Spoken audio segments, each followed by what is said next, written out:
বিসমিল্লাহির রহমানির রহিম।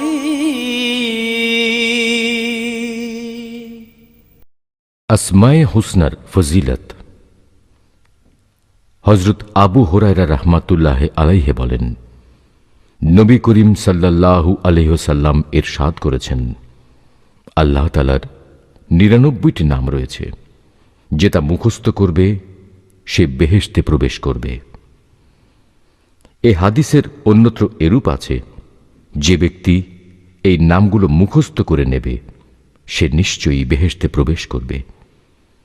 এই নামগুলো হচ্ছে আল্লাহর, যিনি ব্যতীত কোনো মাবুদ নেই। ইয়া আল্লাহ।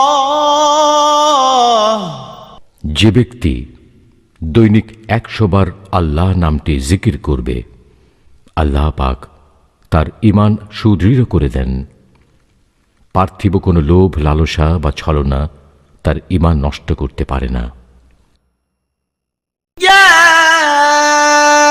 রহমান।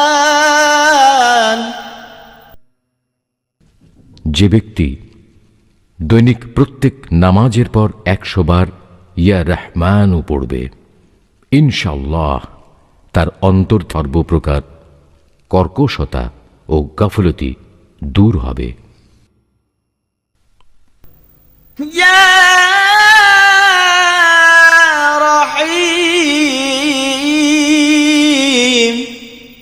যে ব্যক্তি দৈনিক প্রত্যেক নামাজের পর ১০০ বার ইয়া রহিমও পড়বে, আল্লাহ তার দুনিয়াবি বালা মুসিবত সব দূর করে দেবেন।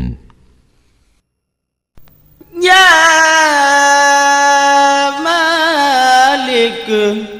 যে ব্যক্তি ফজরের নামাজের পর প্রত্যহ ১০০ বার ইয়া মালিকও পড়বে, আল্লাহ তাআলা তাকে ধনী করে দেবেন।